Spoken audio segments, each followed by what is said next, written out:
Greetings, everyone. I'm Dr. Noni, coming to you from St. C Academy here in North Carolina. And this is December. And so started it this month off with my father's birthday. His birthday was yesterday. And he would have been 91 years old. So this is his heavenly birthday. And so, you know, I'm moving through this time here. This is also a season of harvest celebrations. And this last weekend, my children celebrated John Canoe out at Stagville Plantation here in Durham. And so I thought maybe what would be great, because one of the conversations we had out there was how these harvest traditions have been passed on to us from the continent. And and so I said, well, let me do a little deeper look into that. Um, and so what do these traditions look like in the continent, and how do we practice them today? And so prior to colonizing invaders from Europe, Africans had their own cultural practices that were non-Christian, now Muslim, but grounded in their um, agricultural experience. And John Canoe and Kwanzaa are those are American versions, or what we would consider, because we John Canoe is uh, the name John Canoe is associated with the folks in the Caribbean and people in North America, and in South America. And of course, we have Kwanzaa now, which is a first fruits celebration at the end of December.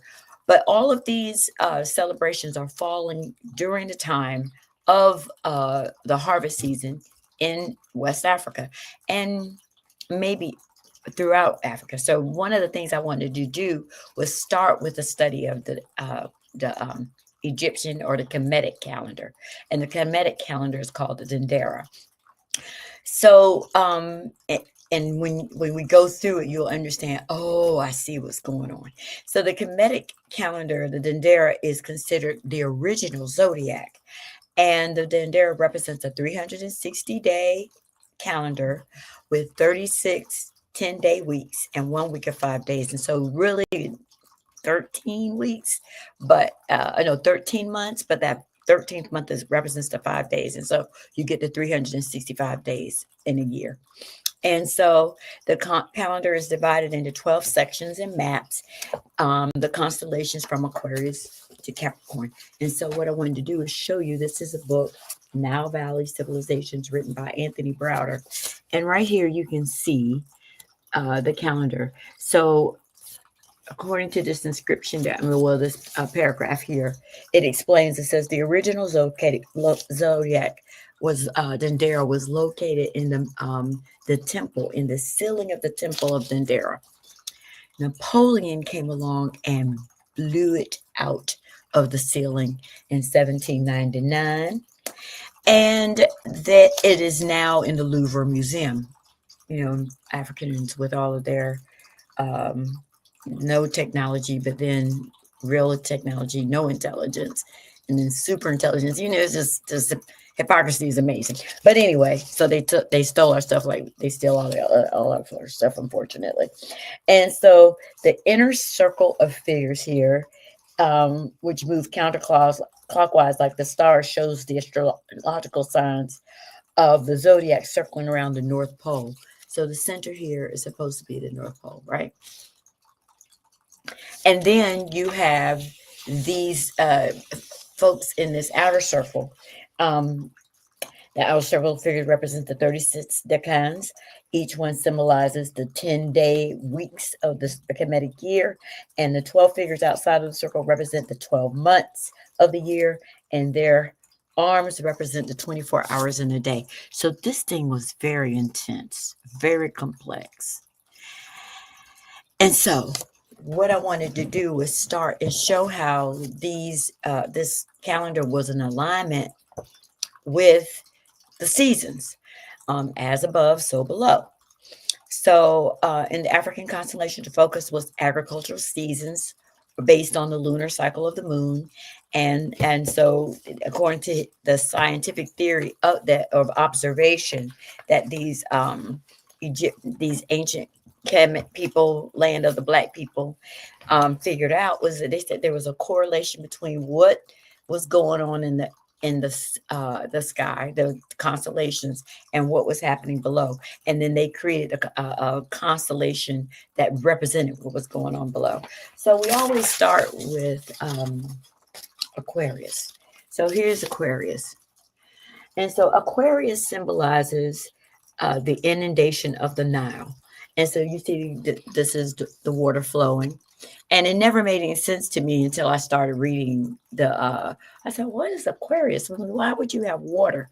But in Egypt, or ancient Kemet, that was the season when the Nile River was overflowing its boundaries. So that little story you heard about Moses being able to do something and change the water into blood or whatever, it was really just a silt that rose up when the Nile overflowed its boundaries. And I know I've said that before.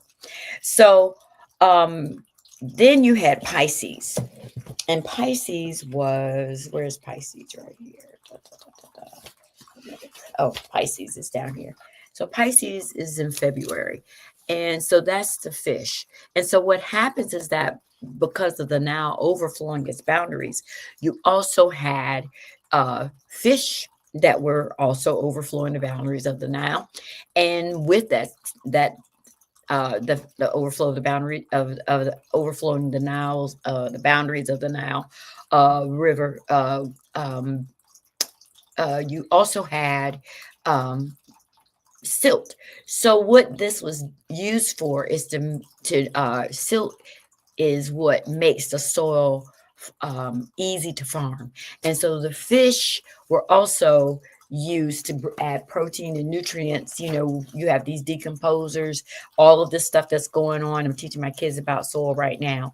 And so you have sand, you have clay, you have silt, and I think, what is it, loam? And loam is like a combination of all of those soils. And Durham, North Carolina, has a lot of loam, and so we have a lot of agricultural business here in this area. But anyway, that was what helped fertilize the soil and prepare it for farming. So after you have Aquarius, you have Pisces, and then you have Aries. Aries is here. So Aries was representing new life. Aries was, you had new calf being born. This is March, right? Aries time frame. And you have new life. You have baby animals being born all over. And so that's what it symbolized. And then after that, you had Taurus. And Taurus is the bull. Well, Taurus symbolized the preparation of the soil. So they use, the oxen to turn the soil over and prepare it for the planting season. So then you had Gemini, and Gemini is the twins. And Gemini represented fertility and abundance. You're planting your seeds, and the seeds are beginning to sprout, and so it's new life following. What Aries, the new life. Here comes Gemini with new life, but this is mostly referring to the plants and planting season. Then following that, and then also you have the longest days now are in May and June. And so my birthday is the 22nd. I think I'm the 21st is the longest day of the year, and after the 21st the days begin to get shorter. So mine is the second longest day of the year. Anyway, so that's Cancer. And Cancer is, like I said, the first day of Cancer is the retreat of the sun. Now the sun is going to have shorter days, and shorter days, and so the Cancer, the crab looks like it's retreating across the sky. Now then you had Leo, the lion. So in this season, the lions would come out from the desert because of the heat. The heat was driving them out to the desert. And so this is when you would see them, the lions, lined up along the Nile to drink from the Nile River. And so that's what the symbolism in the sky became, Leo the lion. Then you had Virgo. So Virgo is now the harvest, the beginning of the harvest. This is the first fruits of the harvest for from what they have planted. So they're beginning to see the first fruits for of the whatever the grains they had planted, whatever fruits they had planted, and they were beginning to gather those things. So then following Virgo, you have Libra. Libra is now symbolizing that the days and the nights are perfectly balanced. You have 12 hours of sunlight and 12 hours of day of nightfall. And so that's the reason why you have this scale of balance. That's Libra is symbolizing the balance of the days. And then the next one was Scorpio. So Scorpio is interesting. Scorpio was when they had these massive major sandstorms in the desert area, in the Sahel and all of those places, Arabia as well. And so these winds were so intense that it felt like you were being stung by scorpions. And so that's how the constellation Scorpio evolved. And then following Scorpio, you have Sagittarius. And Sagittarius represented a two-headed beast. So you see, if you look at this one, it looks like a face going forward and a face looking backward. And so this is the symbolizing the end of the season, the end of the harvest season. And Sagittarius, as we know, starts at the end of November and goes through the majority of December. And then finally we have what? Capricorn. And Capricorn is representing the end of the year. So we know December 21st, 20 something, 22nd maybe, is the shortest day of the year. And then the days are going to start to get longer. All right. So all of these constellations, I mean, I know people have associated certain personalities, and I'm one of those. I look at my kids when they come to school and I'm like, oh, when were you born? Oh, I know what to expect. So, I'm one of those. I'm not trying to trash anybody, but because I do that too. Anyway, but they were also agricultural. It was an agricultural calendar. And so, as I said, you got this Sagittarius representing the end of the harvest, the end of the harvest. And this is when you had all of these celebrations that came up. And so, what I wanted to show is that here were some of the, if this is what they were doing back then that's what they were doing. Okay, some of this was now. All right. So in ancient Egypt, I said, let me see some celebration. So this is an example of a harvest celebration. This is people dancing during the celebration, playing music and all of that. And then this was another one where the women are playing flutes and people are dancing through the celebration. So this is ancient Egypt. So, like I said, John Canoe and Kwanzaa are also associated with the same time frame. Dr. Malena Karenga, his research is all about Koeda, which means tradition. So he was trying, he did more studies as the holiday began to emerge more. He began to write more literature. And I just want to clarify, Malana Karenga Dr. Karenga has a lot of issues.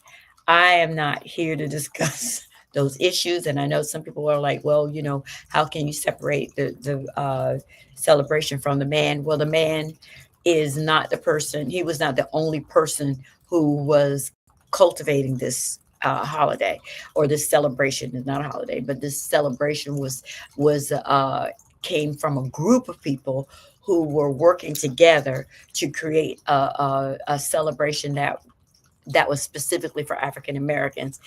What happened was, I think I presented in another podcast, is that he decided to go ahead and begin the holiday after a young man was killed in 1960s, which sparked off the riots in Los Angeles riots back in the 60s, I believe. And so that's why he is associated, because he was the one who launched it based on trying to bring the community back together. Is he flawed? Yes, but he is not the only person associated with this holiday. So, I mean, this celebration. So, moving on. So, what was the purpose of these celebrations? The purpose of these celebrations in ancient Kemet were to celebrate the abundance of food, an opportunity to share amongst the community all the things that they had gathered. It was also showing gratitude to the creator and the deities of the earth that were associated with agriculture. It was a celebration of fertility, um, um, collective work and responsibility that everybody engaged in to ensure that that the farmers were successful. Um, and and then the dances, a lot of the dances that they engaged in, oh, I forgot to show some of the contemporary pictures, were reflective of here's one of the contemporary pictures of people in Kemet celebrating the celebration there. So what now, theirs is not as vibrant as West Africa. Or, well, I guess I have pictures of other places. But people created in ancient Egypt, these celebrations were called Heb. And and like Kwanzaa, the Kiswahili term means first fruits, and it covers practices all over Africa. I'm gonna give Dr. Malanga Malana Karenga his due, because he examined the different harvest festivals all over Africa, not just in West Africa. And also, these ceremonies included drumming, amazing costumes, um, a masquerade, which we see in the Caribbean, and announcing, and then there was a parade in West Africa, in Sierra Leone, for example. um, I was told uh, that the drummers would start at one of the houses in the village, and then they would go from house to house, and the people, the crowd would get larger and larger, and then they would go and finally end up at the chief's house. And then once they got to the chief's house, they were bringing food and all of this to celebrate the harvest. Now they had the drumming and the dancing and all of that, but this is also a time of merriment, where they would have light banter, and they could tease the chief at this time and make comments like, the chief is so fat, whatever. And so I was like, oh, okay. So this joking people, I think I even addressed it in when I learned about the Kurakan Fuga, and that African people were told, hey, don't be overly sensitive. People, we're going to joke you, and you need to get it. So we actually had it in some of our own documents as early as the 1200s, that we are going to engage in this way with, find joy, find comedy. So this is very much, I'm not saying no one else has comedy, but Africans definitely this was on brand for us. And the same thing happened here in the Jonkanu festivals in America. This was a time people were masquerade, and they could go and they could joke the plantation owner, and they could hurt the feelings of his wife, saying, your wife, you so fat, your wife won't even sleep with you, whatever, blah, blah, blah, blah, blah. And of course, following the celebration the next day, the plantation and the overseers were like, who is that dressed up in that masquerade? And of course, nobody knew, because like, masquerade. They had on a mask. I don't know who it was. But anyway, this is something that we was carried over here. So what I wanted to show now were just some of the places, some of the different uh celebrations that we had. So this is from Sierra Leone. So you see the masquerade, you have the mask, you have the rattan, and the people are dressed up in the back here. And then here you see people, their faces are painted, and the rattan, the straw skirts and everything. This is what they did in Sierra Leone. Now, my next picture is of this is also Sierra Leone. So you can see the different things that they did there. Now, uh, this is Ghana, and these are not John Canoe. This is the West African uh, spin on the celebrations that they have during this season. And this one is from Senegal. And I was like, whoa, that's kind of similar to what they have in Sierra Leone. And uh, this they call this kumpo. And then you have now I went to Zimbabwe. So there, you know, costumes are very interesting too. You've got the feathers, it looks like straw. Um, and then, the rattan, and then it's very decorative. Uh, this is amazing. And I really like their costumes. And then this is from Kenya, the celebrations. And as you can see, there are lots of colors, reds and blues and yellows and greens, and just, I mean, very lively. Um, and that's Kenya as well. Just amazing. And so these are their carnival things. And this is from the Congo. I really love their hats. And so I tried to just make a design like this for outfit that I made for Carnival. So these are the ones that are from West Africa. But let's look at John Canoe. So this is a John Canoe I can't remember, is this one? This is a John Canoe in the Caribbean, I believe. And so you just saw Africa. And here we go. Same kinds of, this is a Jamaican. They call it the Jamaican Christmas. Wait. No, the Jamaican Christmas. This is something. And you see the same concepts of horns. Now, the thing that they don't have is the rattan that they used, like the straw. And so what happened when we came to the Caribbean, and then even here in North America, we started using strips of cloth. So you can see they have strips of cloth versus having the rattan. And I mean, so Jamaica. This is Jamaica, the Caribbean. And so then they have, this is the Bahamas. And look, their stuff is absolutely fascinating. Look at these feathers and like I say, all these colors and stuff. And this is happening around the same time that the African people are having their festivals. This is from Belize.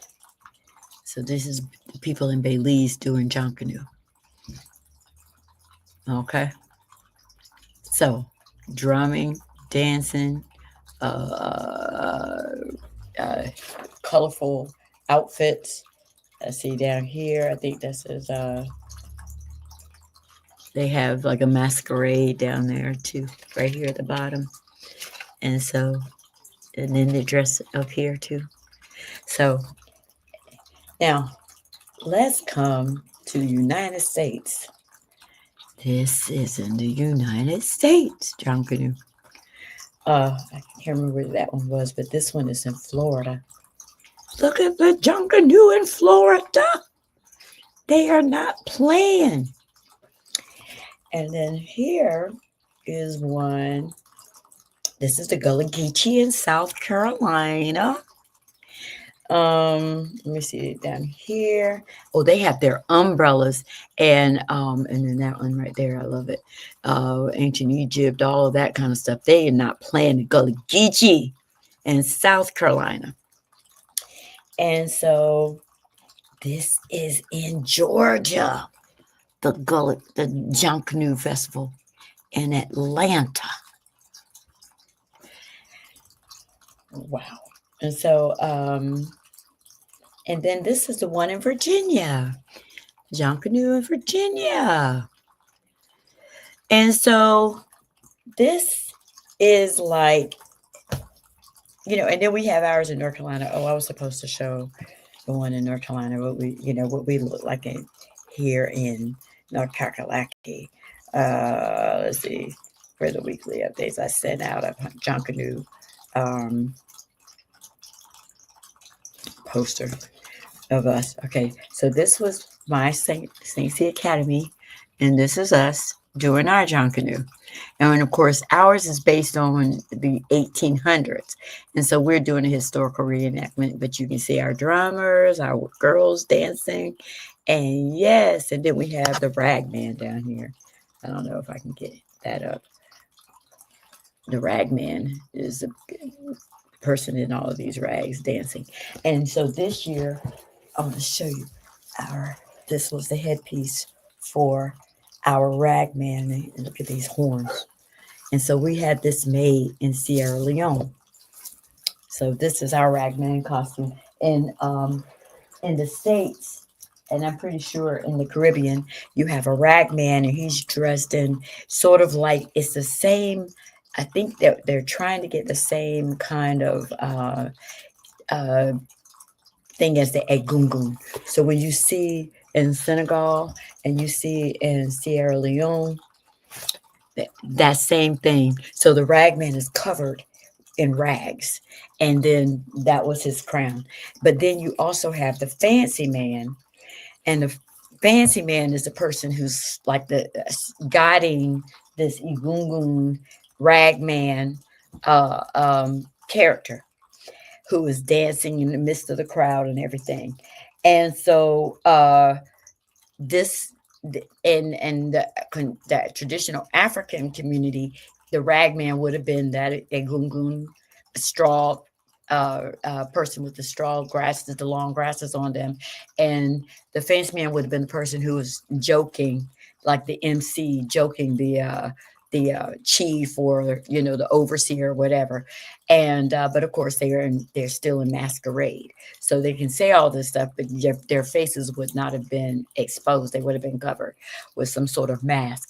And so John Canoe is literally a diaspora celebration where we have taken the past.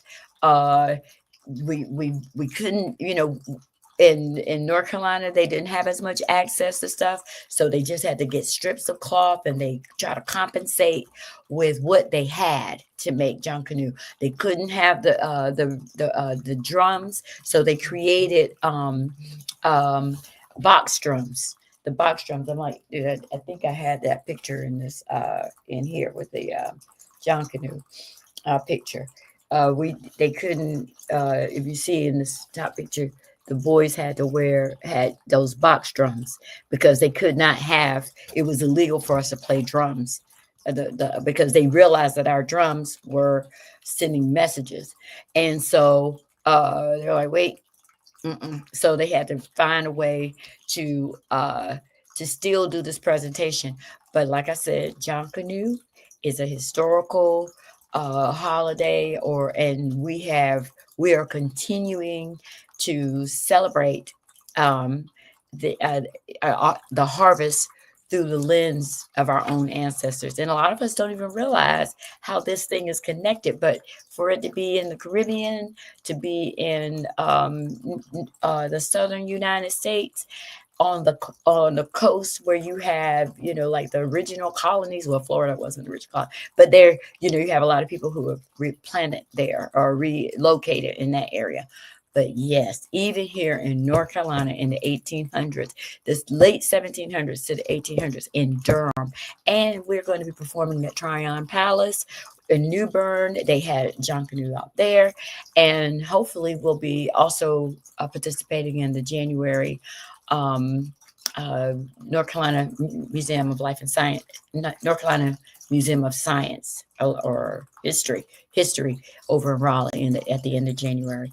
So I just wanted to show you the connection between these holidays, and of course we got Kwanzaa coming up, and so give thanks. I hope to see you in some of these celebrations. Peace and blessings. I say ashe asheo. If you're talking, they will hear you. We all want our kids to grow up safe and healthy, so we show them how. And we tell them with honest conversations that let them know what we expect. Not just one time, but every chance we get. That's especially important when it comes to alcohol and other drugs. Kids not only need to know the dangers and how to avoid them, they need to hear it often from you. And when it comes to pain medications, opioids, they need to know that they should never be taken without a prescription and never shared with friends or family. It's dangerous and illegal. So talk with your kids and guide them through the challenges of growing up safe and healthy. Because when you talk, they hear you. For more information about talking with your kids about underage use of alcohol and other drugs, visit underagedrinking.samhsa.gov. So talk, they hear you. You can do it if you try. I'm a St. Cia student. Of course I walk into the sound of drums. I'm a St. Cia student. Of course I know my mother.